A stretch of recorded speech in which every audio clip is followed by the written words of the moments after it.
सामईन, आज का उर्दू प्रोग्राम लेकर हाजिर है आपका मेज़बान मोहम्मद सईद अख्तर। आदाब कबूल फरमाएँ।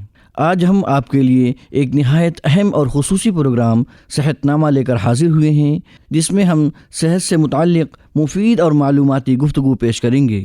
इस प्रोग्राम में हमारी मुअज़्ज़िज़ मेहमान हैं डॉक्टर फ़राह आसिफ़ साहिबा, जो सेहत से मुताल्लिक़ मुख्तलिफ़ पहलुओं पर रोशनी डालेंगी। उनसे तफसीली गुफ्तगू की है हमारे साथी शम्सुल आरिफीन ने।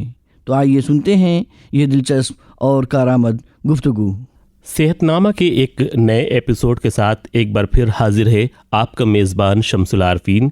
सलाम कबूल फरमाएं। आज के सेहतनामा में हमारे साथ शरीके गुफ्तगू हैं मोहतरमा डॉक्टर फ़राह साहिबा, जनरल फिजिशियन तिब्बे यूनानी। डॉक्टर साहिबा, आपका हमारे उर्दू प्रोग्राम में खैर मकदम है।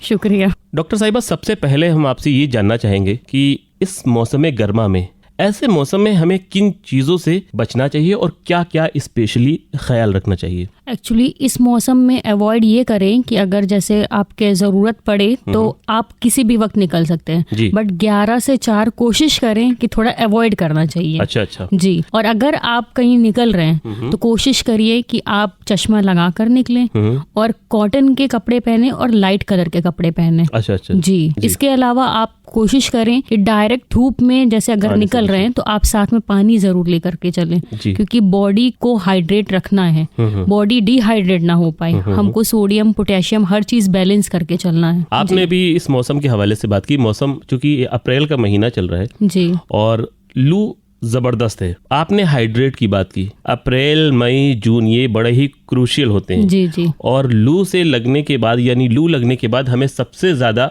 बॉडी को हाइड्रेट करने की जरूरत होती है। जी बिल्कुल। बॉडी को हाइड्रेट कैसे रखें और हाइड्रेट रखने के साथ साथ ऐसी कौन सी चीजें लें जिससे हमारी बॉडी को जो न्यूट्रिशंस मिलने चाहिए वो उससे कम्प्लीटली हासिल हो जाए? कोशिश करें कि कम से कम जो पानी है 2.5 से 3 लीटर जरूर पिएं। अच्छा। और अगर आपका काम कुछ ऐसा है कि उससे भी ज्यादा आपको मेहनत करनी पड़ रही तो कोशिश करें कि 3 लीटर से ज्यादा पानी पिएं, तो आपकी बॉडी हाइड्रेट रहेगी। ORS का इंटेक करें, आप खीरा, ककड़ी, ये सब सैलेड वगैरह इंटेक करें। और अगर आप रास्ते में चल रहे हैं तो पानी कैरी करके चलें, साथ में ORS उसमें डाल लें और कोशिश करें कि ज्यादा से ज्यादा पानी पिएं। अब खाने की बात पे आते हैं। खाने की बात में जैसे कि फल, आजकल तरबूज है, खरबूजा है, खीरा, ककड़ी, इन सब चीजों का इस्तेमाल ज्यादा करें।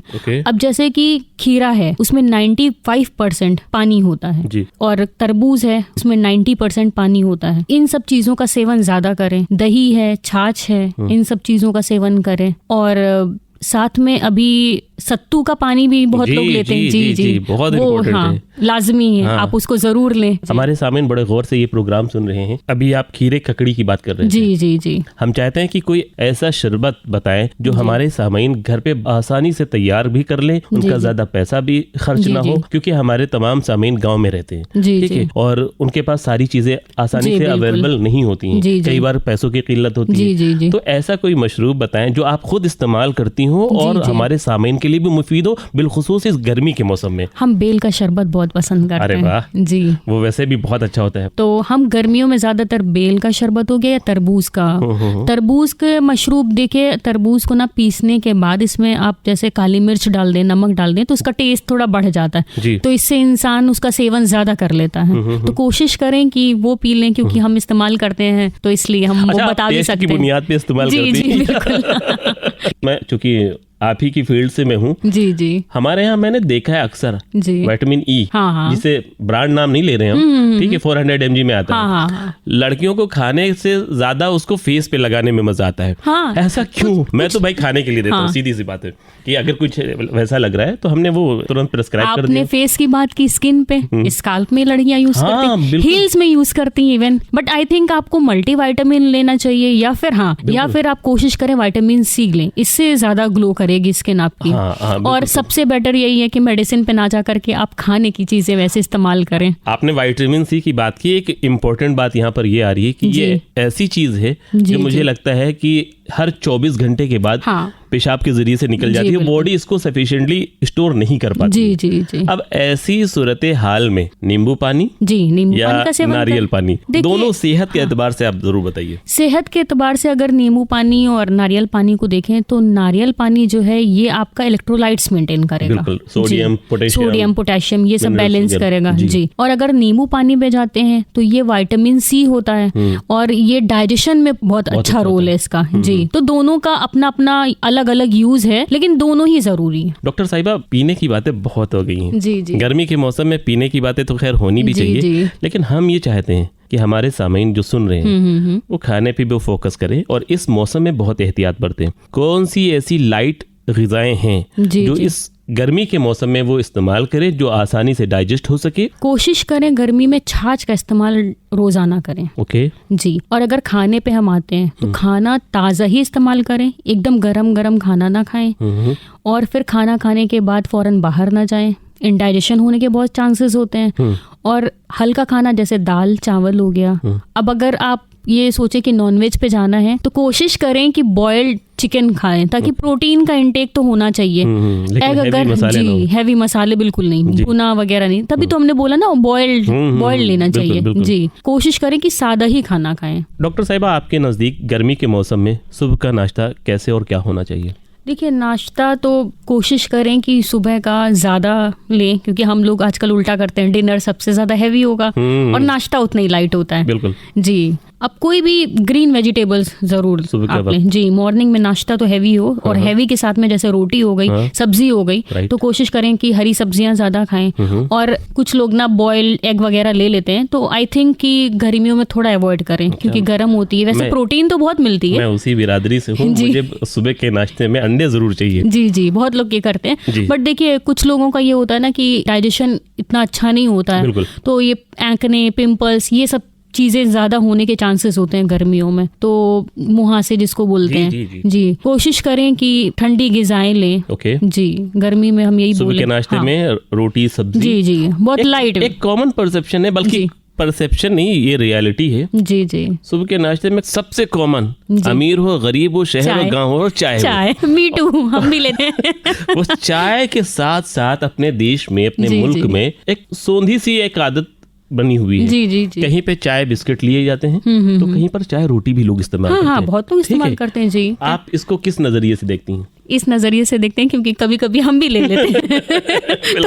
सही है, लेना चाहिए। दोपहर के खाने में आप क्या खाना पसंद करेंगे गर्मी के मौसम में, जो आपको देख के हमारे सामीन जरूर इस्तेमाल करेंगे? देखिए, हम तो दही का सेवन जरूर करते हैं पूरी गर्मियाँ। दोपहर में लंच में हमको चाहिए, हाँ, जमा हुआ जी। कोशिश करते हैं कि घर का हो तो ज्यादा बेटर है, बाहर का हम अवॉइड करते हैं थोड़ा। ठीक है, सादा खाना हम दोपहर का पसंद करते हैं। अब अगर रात में आप डिनर में जा रहे हैं तो मेरा एज ऑलवेज कि मेरा वो हैवी होता है। आप खाना खाने के बाद अगर डिनर की बात करें, जी जी, कितनी देर में सोना चाहिए इंसान को? जैसे मान लीजिए हमने 8 बजे खाना खा लिया, जी जी, ठीक, तो हमें सोना कितने बजे चाहिए और क्या एक्सरसाइज या थोड़ा सा वॉक करना, क्या करना चाहिए? आफ्टर 2.5 आवर्स आपको सोना चाहिए। कोशिश करें खाना खाने के बाद टहले जरूर। अच्छा। जो कि लोग नहीं करते हैं, क्योंकि आजकल डिनर ही लोग 11, 11:30, 12 बजे तक करते हैं। बिल्कुल, बहुत उल्टा हो जाता है। शहरों की बात करें तो यहाँ पर तो वैसे लेट नाइट खाना खाने की एक आदत बन चुकी है ना, और लोग इस बात को फैशन समझने लगे जी। गाँव की बात करें, आज भी ज्यादातर लोग मगरिब बाद या इशा से पहले खाना खा लेते हैं। इस दौरान उन्हें 10 बजे तक सो जाना चाहिए मेरे ख्याल से। डॉक्टर साहिबा, चूंकि आप गायनी के पेशेंट ज्यादा देखती हैं, जी जी,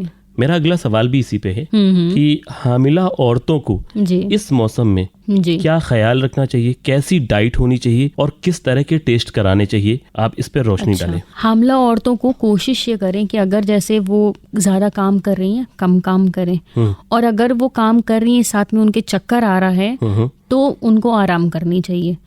और कोशिश ये करें कि पानी का इंटेक प्लस बॉडी हाइड्रेट ही रखें। ORS कंटिन्यू वो यूज करें, और साथ में हाँ, मेडिसिन पे अगर जाते हैं तो आयरन, कैल्शियम, जी, फॉलिक एसिड, इसका इंटेक अगर आप कर रहे हैं तो आप उसको रोके ना। प्रोटीन पाउडर हो गया, अब मिल्क उनको डेली इनटेक करना चाहिए जी।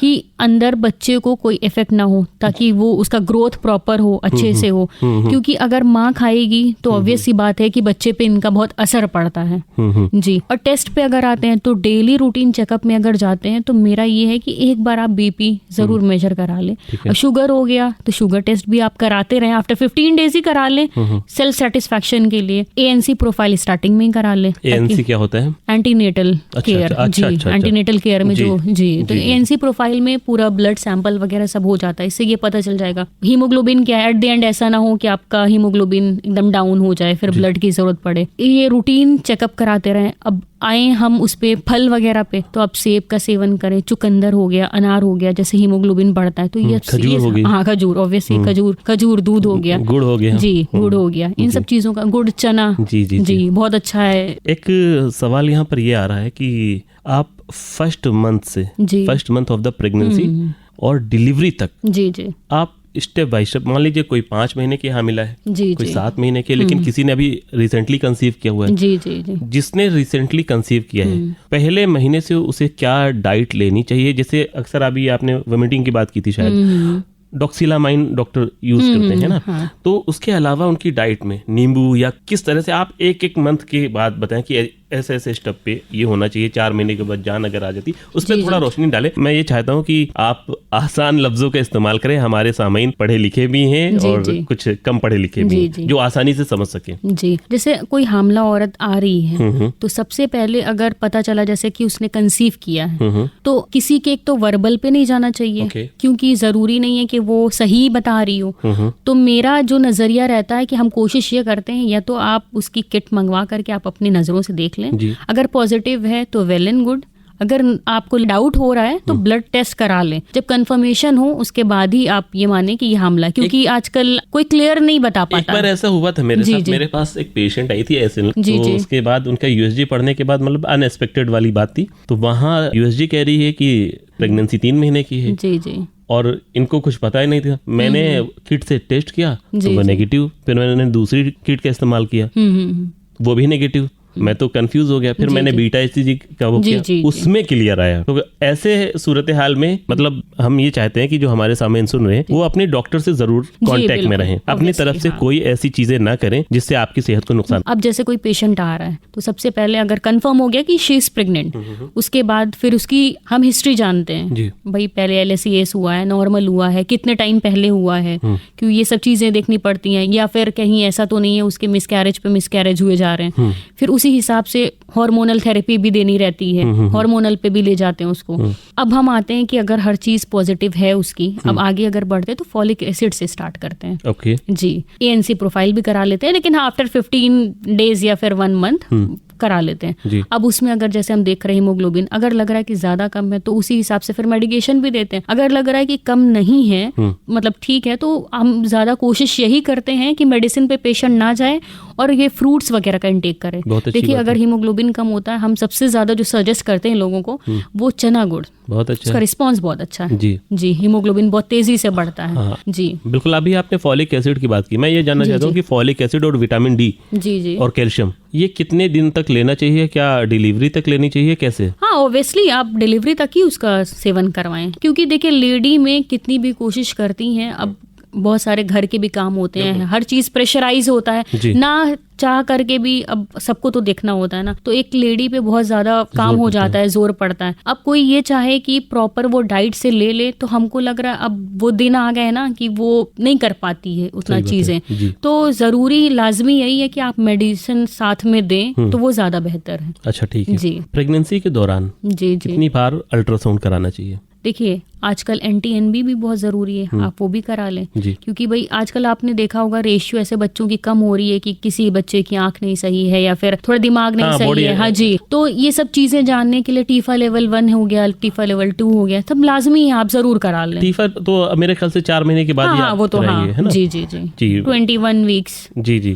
तो मतलब इन चीजों के साथ साथ जो हमारे वैक्सीन लगती हैं, जी जी, उस पे किस तरह की कौन सी वैक्सीन लगती है और कितने महीने पे लगती है, ये भी थोड़ा सा इस पर वैक्सीन जो फर्स्ट वैक्सीन अगर आप देंगे तो 3 मंथ पे लगा दीजिए, और सेकेंड वाली वैक्सीन जो रहेगी वो 7 to 8 मंथ्स पे। जी, 2 ही वैक्सीन। अच्छा, जी, और ये जी। जो टीटी वगैरह लगते हैं, टीटी वैक्सीन होती अच्छा, है, वो इसके TT अलावा होता है, हाँ और कोई हाँ अलग से नहीं होती? नहीं, अलग से कुछ नहीं होता। देखिए, अगर पेशेंट आपके पास हिस्ट्री लेकर के ये आ रही है कि उसके जैसे स्पॉटिंग दिख गई या ब्लीडिंग दिख गई, तो आप हार्मोनल पे ले जाते हैं, फिर प्रोजेस्टेरोन वगैरह के जैसे इंजेक्शन देते हैं वीकली। जी, जी। तो और अगर जैसे उसकी हिस्ट्री हमको ऐसी मिल रही है कि मिसकैरेज पे मिसकैरेज हुए जा रहे हैं, तो हम रीजन जानते हैं कि आखिर क्या कई रीजन बार है। रीजन क्या हो सकता है वैसे? कई केसेस ऐसे आते हैं। Hormonal disbalance. अच्छा। जी, पीसीओडी पीसीओएस में भी ऐसे केसेस आते हैं। फॉलिकल्स में तो बहुत रेयर है, बट सिस्टिक में अगर जाएंगे तो पीसीओडी पीसीओएस में ये केसेस हो जाते हैं कि रिकरेंट बार बार मिसकैरेज होता है पेशेंट को, जी। तो हार्मोनल थेरेपी इज मस्ट। चलिए, बहुत अच्छा लगा आपने इन चीज़ों पे रोशनी डाली, लेकिन फीमेल ओरिएंटेड ये प्रोग्राम नहीं है, लिहाजा हम जी, और जी। भी चीज़ें बात कर सकते हैं। जी, जी। मौसम गर्मी पर आ जाते हैं एक बार फिर से।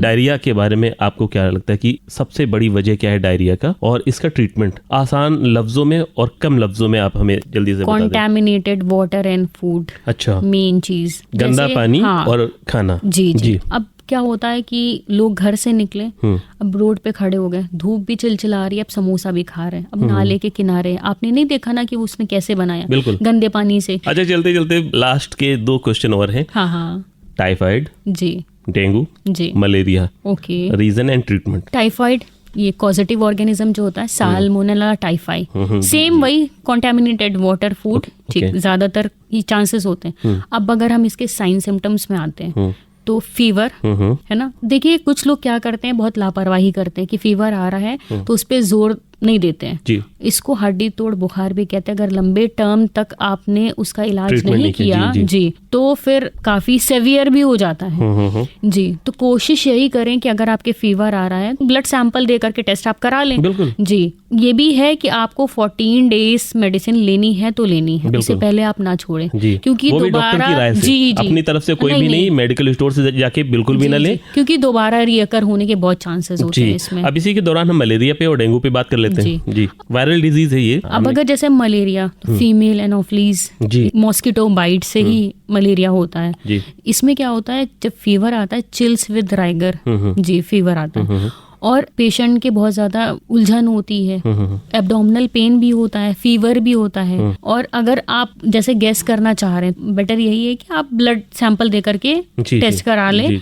जी, और इसमें क्या होता है, फीवर जो होता है वो हाई टेम्परेचर रहता है इसका, एक्यूट फीवर होता है, लेवल पे जाता है, लेवल पे जाकर बहुत तेज हो जाता है। जी जी जी। और ज्यादातर ये होता है कि शाम के टाइम ये ज्यादा बुखार चढ़ता है। ओके। जी, और इसमें अगर आप ट्रीटमेंट पे जाते हैं, बेटर यही है कि आप ये ना सोचें कि आप बाहर से ला करके आप मेडिसिन वगैरह ले रहे हैं, खुद से नहीं करना है। पैरासिटामोल नहीं लेना है, बिल्कुल भी डॉक्टर से पहले संपर्क करें एक बार। जी, बिल्कुल कांटेक्ट करके ही तब आप मेडिकेशन वगैरह स्टार्ट करें। डॉक्टर साहिबा, हमारा आखिरी सवाल और बहुत मुख्तसर सा जवाब, और फिर इसके बाद हम अपने सामईन से जुदा होते हैं, क्योंकि स्टूडियो की घड़ी ने इशारा कर दिया है कि वक्त बिल्कुल कम है। जो फैलने वाले रोग हैं उस पर एक रोशनी डाल दें कि एक दूसरे से फैलने वाले वायरल इन्फेक्शन जो भी हैं, जैसे मैंने आपको टच किया, किसी ने मुझे टच किया, उससे फैल गए, या फैलने वाले पे हम आ रहे हैं जी, क्योंकि हम मेरे साथ जो हुआ है, मेरे पास फंगल डिजीज बहुत जल्दी फैलता है। फंगल इन्फेक्शन सेंसिटिव है आप बहुत, हाँ बहुत, क्योंकि मेरे पास एक्चुअली स्किन के भी पेशेंट हम बहुत देखते हैं ना, तो स्किन में सबसे ज्यादा जो चीजें फैलती हैं वो फंगल, क्योंकि उसका ट्रीटमेंट करते करते सेल्फ इन्फेक्टेड हुए हैं इस चीज से, और फंगल इन्फेक्शन इतनी जल्दी जाता भी नहीं है। तो इसके लिए एंटी फंगल ही मेडिसिन वगैरह चलती हैं, लेकिन लॉन्ग टर्म चलती हैं मेडिसिन। और इसमें आपको ख्याल ये करना है कि आप अपना बेडशीट हो गया या फिर ब्लैंकेट हो गया, ये सब चीजें का इस्तेमाल अगर आप कर रहे हैं, कोई दूसरा ना करे। डॉक्टर साहिबा, आपसे बात करके मुझे बड़ा अच्छा लग रहा है, और मेरा मन नहीं कर रहा है कि मैं इस प्रोग्राम को अभी वाइंड अप करूं, लेकिन मजबूरी ये है कि वक्त ने सबको बांध रखा है। जी जी। तो आपका हमारे इस उर्दू बिलखुसूस सेहतनामा में शिरकत करने के लिए बहुत बहुत शुक्रिया। बहुत शुक्रिया आपका भी, हमको भी बहुत अच्छा लगा, वक्त का बिल्कुल नहीं पता चला। जी जी। सामाईन, अभी आप सुन रहे थे हमारा खुसूसी प्रोग्राम सेहतनामा। इस प्रोग्राम में हमारी मेहमान थी डॉक्टर फराह आसिफ साहिबा, और इनसे गुफ्तगू की हमारे साथी शमसुल आरिफीन ने। सामाईन, आज का उर्दू प्रोग्राम यहीं पर इख्तिताम पजीर होता है। फिर मिलेंगे किसी और दिन, तब तक के लिए अपने मेज़बान मोहम्मद सईद अख्तर को दीजिए इजाज़त। आदाब।